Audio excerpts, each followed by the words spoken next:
Assalamualaikum warahmatullahi wabarakatuh. Saya Septi Eka Pangesti dengan NIM 12020090086. Di sini saya akan menjelaskan Al-Quran Hadis kelas 2 semester 2 tentang mengenal surat Al-Zalzalah dan Al-Bayyinah. Untuk yang pertama yaitu mengenal surat Al-Zalzalah. Surat Al-Zalzalah adalah surat pendek yang menjadi bagian dari surat Juz Amma dan merupakan urutan surat ke-99 di dalam Al-Quran.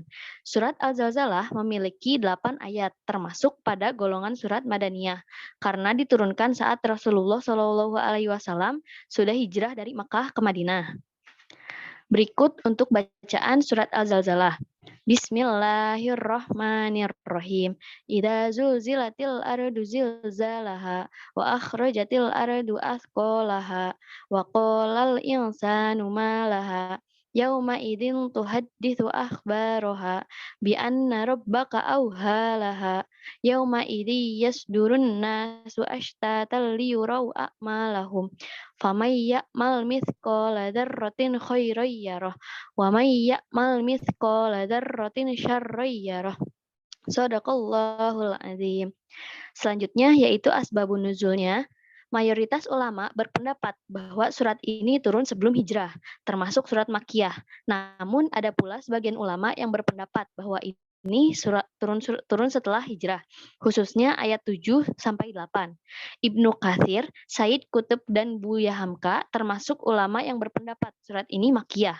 Sedangkan Syekh Wahbah Az-Zuhaili termasuk ulama yang berpendapat surat ini surat Madaniyah. Yaitu kandungan suratnya, mayoritas ulama berpendapat bahwa surat ini turun sebelum hijrah.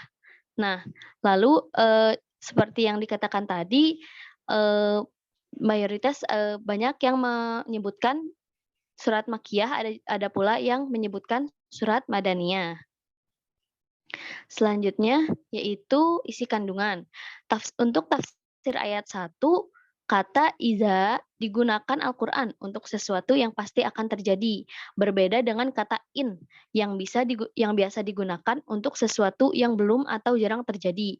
Dengan demikian, ayat ini mengisyaratkan bahwa keguncangan bumi ini pasti terjadi. Untuk tafsir ayat 2, pengulangan kata al-ard pada ayat kedua ini menunjukkan bahwa guncangan atau gempa ini terjadi di seluruh wilayah bumi, bukan hanya sebagian wilayah sebagaimana gempa bumi yang kita ketahui saat ini. Ibnu Katsir mengatakan bahwa sebagian ulama salaf menafsirkan bumi mengeluarkan orang-orang mati dari dalam perutnya, sebagaimana firman Allah Subhanahu wa taala, "Wa idzal ardu muddats wa alqas ma fiha wa takhallats." Dan apabila bumi diratakan dan dilemparkan apa yang ada di dalamnya dan menjadi kosong. Quran surat Al-Insyiqaq ayat 3 sampai 4. Said Qutb dalam tafsir Fi Zahil Quran menjelaskan, hari itu adalah hari kiamat. Bumi bergetar dan berguncang dengan sekeras-kerasnya, sehingga apa yang terkandung di dalamnya termuntahkan seluruhnya, baik yang berupa jasad-jasad, berbagai makhluk maupun barang tambang. Seakan-akan dengan termuntahkannya semua itu, bumi menjadi ringan dari beban-beban berat yang dikandungnya selama ini. Selanjutnya, tafsir ayat 3, yaitu manusia bertanya-tanya keheranan. Mereka heran mengapa terjadi guncangan hebat dan gempa dahsyat padahal sebelumnya bumi tenang-tenang saja. Manusia hidup nyaman di atasnya. Namun sekarang bumi berguncang hebat dan mengeluarkan semua isinya. Tafsir ayat 4, pertanyaan dan keheranan itu tidak berlangsung lama. Ia segera terjawab karena pada hari itu bumi menyampaikan beritanya, yakni mengenai sebab keguncangan dahsyat tersebut. Sebagian ulama mengatakan bahwa akhbaroha tidak berarti bumi berbicara, tetapi memberikan isyarat yang dengannya manusia tahu apa makna beritanya.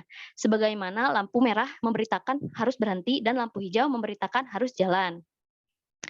Selanjutnya tafsir ayat 5, bumi bisa menceritakan beritanya karena Allah lah yang memerintahkan dan mengizinkannya, yakni Tuhan telah berfirman kepada bumi, berbicaralah kamu, maka bumi pun dapat berbicara, kata Ibnu Abbas menjelaskan. Tafsir ayat 6, kata yasdur artinya keluar dari satu tempat berkumpul, baik untuk kembali ke tempat semula maupun menuju tempat lain.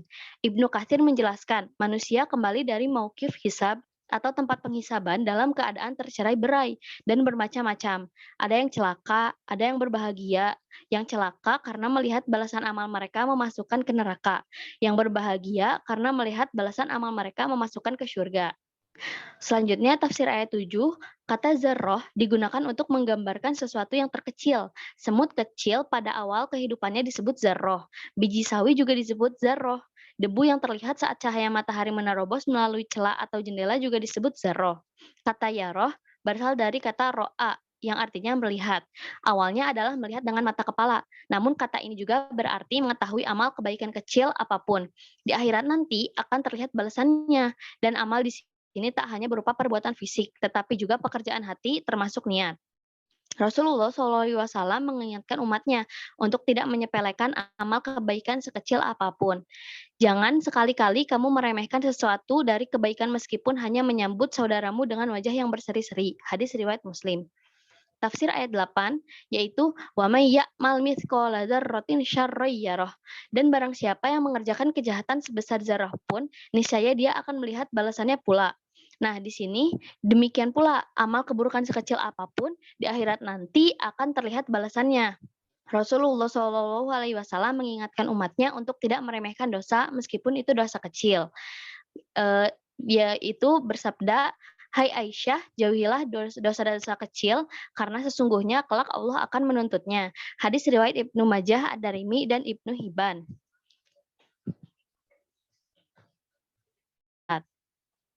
Selanjutnya yaitu surat Al-Bayyinah. Surat Al-Bayyinah adalah bagian dari surat Juz Amma dan merupakan urutan surat ke-98 di dalam Al-Quran. Surat Al-Bayyinah memiliki jumlah 8 ayat dan secara bahasa artinya yaitu mulia. Surat Al-Bayyinah ini diturunkan di kota Mekah sehingga termasuk pada golongan surat Madaniyah.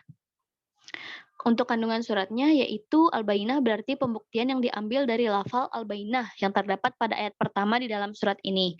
Surat ini memiliki kandungan bahwa Rasulullah SAW dan Al-Quran merupakan bukti nyata dari Allah Subhanahu wa Ta'ala. Kita dapat mengambil satu pelajaran dari surat Al-Bayyinah yaitu bahwa sebagai umat Muslim kita harus menjaga keimanan kepada Allah serta Al-Quran. Karena hanya kepadanya lah melalui Al-Quran kita dapat selamat di kehidupan dunia dan akhirat. Keutamaan surat Al-Bayyinah yaitu termasuk dalam surat Al-Mufassal yang diberikan Allah Subhanahu wa taala kepada Rasulullah SAW sehingga membuat Nabi Muhammad memiliki keistimewaan daripada nabi sebelumnya.